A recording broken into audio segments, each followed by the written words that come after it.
Ayon po kay Greco Bellica, the Vice President is a spare tire position, an almost passive and powerless post.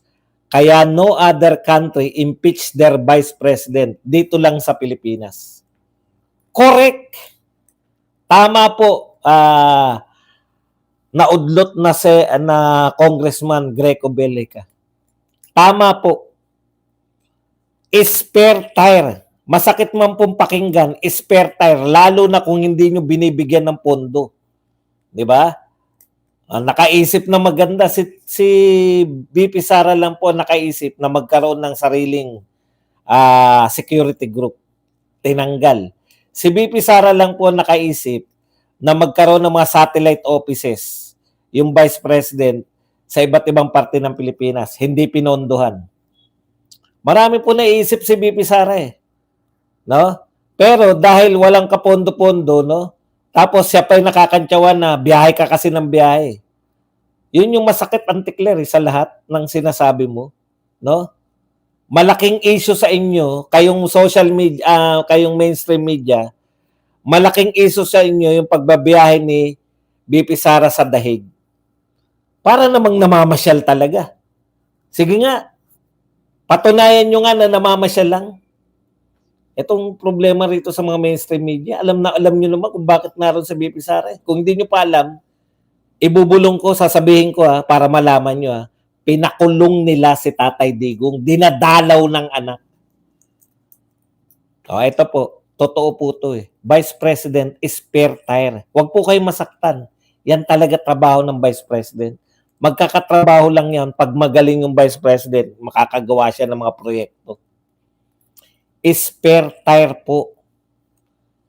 At ngayon lang po tayo nakakita, di po ba ang sasakyan, ang huli mong papalitan yung spare tire.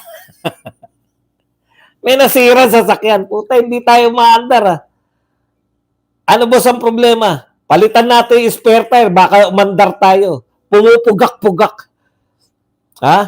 Boss, ang sama ng sinabihan ng konduktor yung chopper. Brad, ang sama ng andar ng natin ng bus natin Oo nga putya, palitan natin spare tire. Yun po ba, may makakapag-isip po ba ng ganun? Titignan nila kung may gasolina pa. Never yung spare tire. Nananahimik lang yan Only in the Philippines na gusto nating ipatanggal yung spare tire. Hindi naman siya nakaka-apekto talaga Ang may hawak po ng kapangyarihan, no? Ang may hawak po, hindi yung totoong kapangyarihan po, yung totoong nagpapatakbo sa gobyerno. Huwag na po kayo masaktan, totoo naman po yung sinasabi ko, no? Ang may hawak po ng manibela. Ang sinisisi, di ba?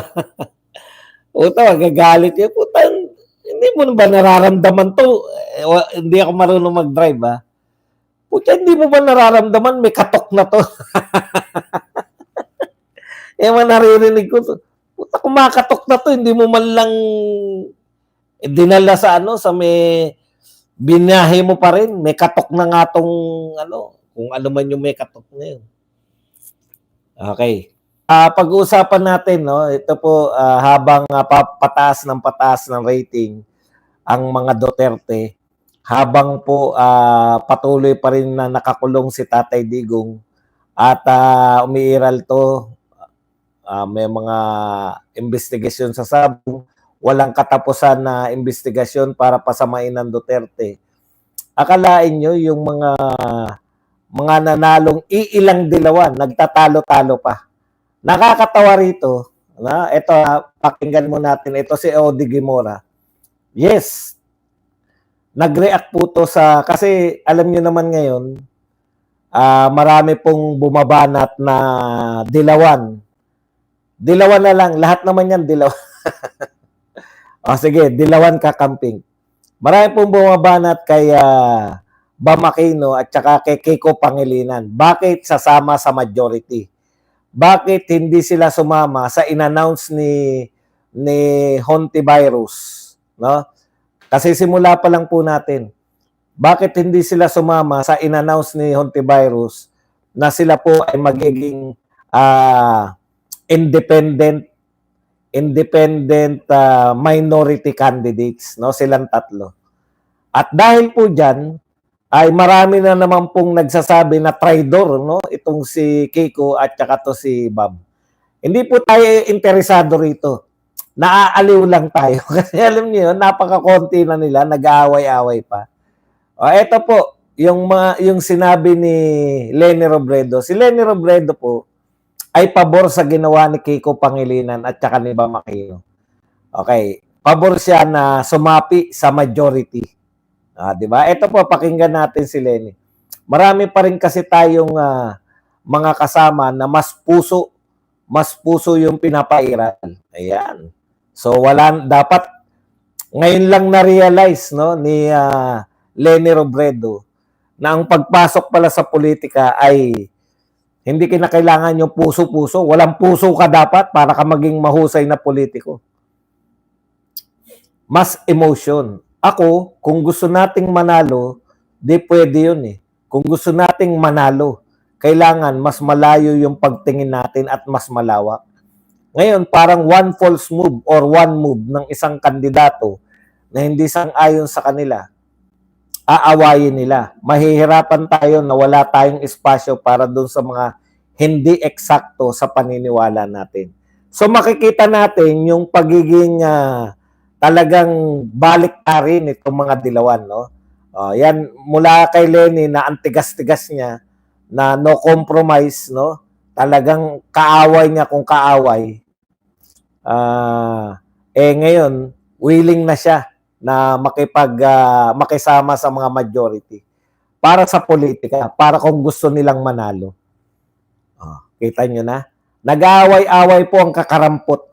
Ako naman, alam nyo, wala kayong karapatang mag-aaway-away. Napaka-konti nyo na nga, nag-aaway-away pa kayo. Akala mo naman, ang pinag-aawayan nila yung sino yung pinuno. Hindi naman po eh. Ang pinag-aawayan nila kung kanino sila kakampi.